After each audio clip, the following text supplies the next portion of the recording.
اے انسان، تیری زندگی ایک کتاب ہے، اپنے ہاتھوں سے ایسا کچھ لکھ کے جانا جس کو پڑھتے ہوئے کل قیامت کے دن شرمساری نہ ہو۔ دو نوجوان تھے جو ایک دوسرے کے دشمن تھے، ایک دوسرے سے مخالفت کیا کرتے تھے۔ ان کی دشمنی اس حد تک پہنچ چکی تھی کہ ایک دوسرے کی نظروں سے بچنے کے لیے انہیں آسمان تلے جگہ نہیں ملتی تھی، اتنے بڑے دشمن تھے۔ اللہ کا کرنا ایسا ہوا، ان میں سے ایک دشمن فوت ہو گیا، مر گیا۔ مرنے والے کی موت پر دوسرے دشمن کو بہت ہی خوشی ہوئی، بہت ہی خوش ہوا۔ خیر، زندگی کے دن گزرتے گئے، وقت گزرتا گیا۔ کافی عرصے بعد دشمن کا جب دشمن کی قبر سے گزر ہوا نا، تو دشمن کی قبر کو دیکھ کر آگ بگولا ہو گیا۔ غصے میں آ کر اس نے دشمن کی قبر کا تختہ اکھاڑ ڈالا۔ جب تختہ اکھاڑا تو نیچے دشمن کی حالت دیکھ کر کانپ اٹھا کہ تاج پہننے والا سر کیڑوں کی غذا بنا ہوا تھا۔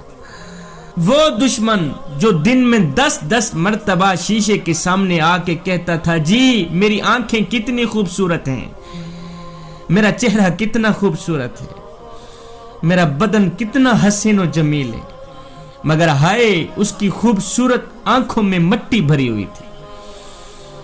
اس کے موٹے تازے بدن کو قبر کے کیڑے کھا رہے تھے۔ وہ قبر کی جیل میں قید ہو چکا تھا۔ اس کے موٹے تازے جسم کو قبر کے کیڑے اور مکوڑے کھا رہے تھے۔ مرے ہوئے دشمن کی یہ وحشت ناک حالت دیکھ کر ایک دم کانپ اٹھا، خون کے آنسو رونے لگا، یہاں تک کہ اس کے رونے سے آنکھوں سے نکلے آنسوؤں سے قبر کی مٹی بھی تر ہو گئی۔ یہ دیکھنے والا شخص اپنے کرتوتوں پہ بہت ہی شرمندہ ہوا۔ اس کے بعد اس نے حکم دیا کہ اس کی قبر پر لکھ دیا جائے، یہ جو میرے دشمن کی قبر ہے، اس کی قبر کے اوپر لکھ دیا جائے کہ کوئی بھی شخص کسی بھی دشمن کی موت پر ہرگز خوشی نہ منائے، ہرگز خوشی نہ منائے، اس لیے کہ وہ خود بھی جلد از جلد موت کی دبوچ میں آنے والا ہے، اس لیے کہ وہ خود بھی مرنے والا ہے۔ دشمن کے منہ سے نکلی یہ بات سن کر ایک اللہ والے فقیر کو رونا آ گیا۔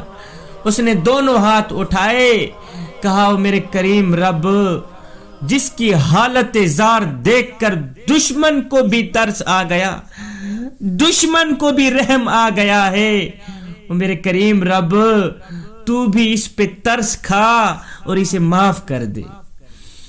جوانوں، ہمارا جسم بھی ایک نہ ایک دن ایسا ہی ہونے والا ہے۔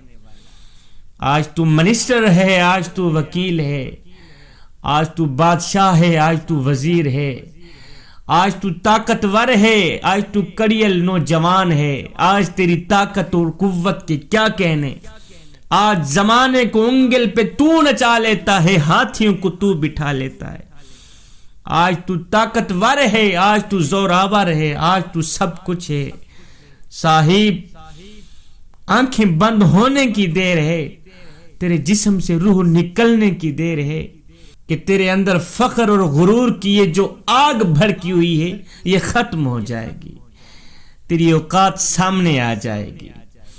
جوانوں، یہ 2 دن کی زندگی ہے، 2 دن کی زندگی ہے، کوئی نہیں جانتا کہ موت کب آئے گی، کون کب مرے گا۔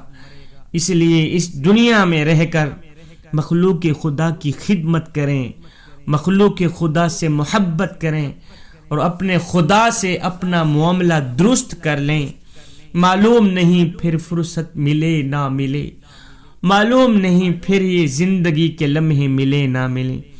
ایک فقیر سے پوچھا گیا کہ بابا جی، نفس کی بیماری کا بھی کوئی علاج ہے؟ نفس کی بیماری کا بھی کوئی علاج ہے؟ یہ سن کر اس فقیر نے کہا، بیٹے، موت کو کثرت سے یاد کیا کرو، موت کو ہر وقت، ہر گھڑی، ہر لمحے یاد کیا کرو، بس یہی نفس کی تمام بیماریوں کا علاج ہے۔